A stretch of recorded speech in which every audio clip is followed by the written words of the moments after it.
Wagatha Christie trial continues, and it continues to make the front pages this morning. Now, there's been a war of words between the husbands this time, Wayne Rooney and Jamie Vardy. Well, with me now is ITV News correspondent Martha Fairlie, who's been following this case, alongside court artist Priscilla Coleman, who's also had a front row seat with her sketches bringing the case to life for all of us. So, the husbands, Martha. It's the war of the husbands now. Yes, indeed. Wayne Rooney was giving evidence yesterday, and he was speaking about an incident in the Euros 2016 tournament, where he was asked by the England manager Roy Hodgson to have a word with Jamie Vardy and ask his wife to calm down.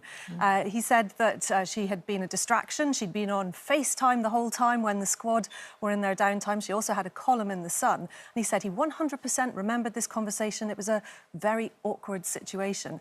Now, Jamie Vardy was in court for the first time in this trial yesterday. He arrived with his wife, Rebekah, and after Wayne Rooney had given his evidence, a statement was released outside of the court by Jamie Vardy's representative saying that Wayne Rooney is talking nonsense and that he must have misremembered because he didn't remember having that conversation at all, and nobody had spoken to him about his wife's media activities. For goodness sake. He also talked, though, Wayne Rooney, about the effect that this has had. Because while we can look at it and think, what on earth are they doing? They're both human beings, and Coleen Rooney has had a rough time, according to her husband. It's been very difficult for her. Yes, he told the court that the 2.5 years since she posted that reveal post were very traumatic, that he had seen his wife struggle with everything and that she had changed. She had become a different mother and a different wife. So clearly it's had a big effect on her. I mean, we've had a week of this, haven't we? A whole week of this. And nobody's really come out of it well, have they? Not really. No, it's been a difficult process for all parties. Rebekah Vardy had spoken about how she felt bullied and manipulated when she was giving evidence. And as we've heard, it's had an effect on Coleen and Wayne. And he said at the end of his evidence that no matter what the outcome is, he hopes that they can just get on with their lives after this. That's all everybody wants to do. It was really interesting when they left the court because the Rooneys actually looked quite sort of relieved, quite smiley, quite happy. The Vardys, on the other hand, looked pretty grim, you know. Yes. It was just an interesting contrast, wasn't it? Yes, and the Vardys left early yesterday. But the court was told that Rebekah Vardy wasn't feeling well. It's the second day in a row that she has left early. On Monday, we were told she had an appointment, but they looked far more stony-faced. The Rooneys definitely look more relaxed and happy when they left court yesterday. It's so interesting, isn't it? Because we do tend to treat it a wee bit like cartoon-like, you know, that's the thing. But there are people, human beings involved, whatever you may think of them. It's very stressful. The whole thing is very, very stressful. And the person with the front row seat, Priscilla, you're there sketching. Now, what an amazing job. Don't you think, Martha? What a fascinating job you've got. Thank you. It is fascinating. And I try to look like Martha in that I've got my notepad and I take written notes. Otherwise, they'd arrest me or throw me out. You're not allowed to draw. So how does it work? How does it work when you're there? How long do you have to see them? Well, as long as I think it varies, really, doesn't it, Martha? Sometimes they'll finish with a person and they go, OK, that's enough. And I didn't even know, really, if Wayne Rooney was going to be in the witness box yesterday. There was sort of talk about, oh, he might be the next day. You know. But surprise, no, he's there. And he didn't take all that long, but I stayed for the whole bit of his evidence. And sometimes I have to just leave quickly because the deadline comes up. But in this case, I got to stay. And also I got to see Jamie Vardy down the end with his wife. Are you allowed to actually draw while this is all happening? No. You can't draw in the court? No, I can't draw in the court, notes? But these are my notes. Right, so you're not allowed to actually draw anything, so you have to keep it in your head.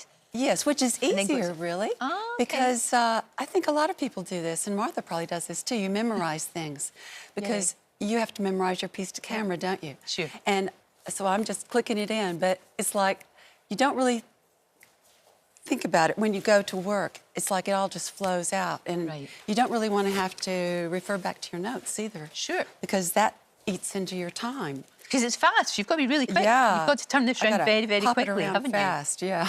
How do you feel sometimes? Because, you know, I know the sketches that people were referring to earlier on in the week, they weren't yours, but a lot of court artists get a bit of stick How do you deal with that? How do you deal with when they say, that doesn't look like them? What are you thinking? Yeah.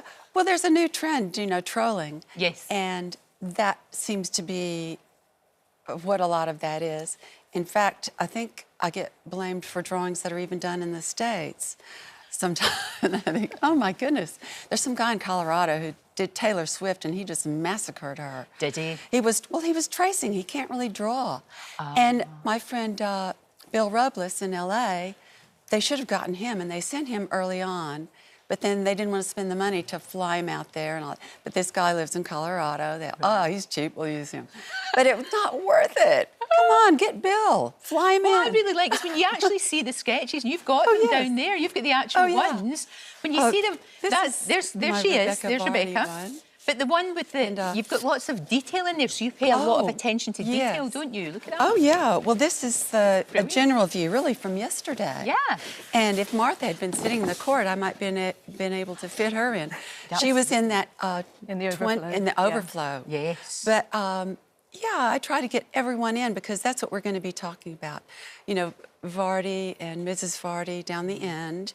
And she was looking quite a horrified expression on her face, as if, ugh. And she was holding on to her husband's arm. Yeah, things like that. It's like that's the kind of thing I look for.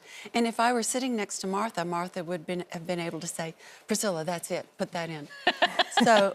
yeah, it would work. That's the way it works. Well, look, you're going to stay with us because we're setting you a challenge. As if I'm in the dock, which I hope I never am. I hope they never find me out. And you have to, and you're going to try and do a sketch of me. Well, you're not going to try because you do beautiful sketches, and we'll see what happens at the end. That would be great.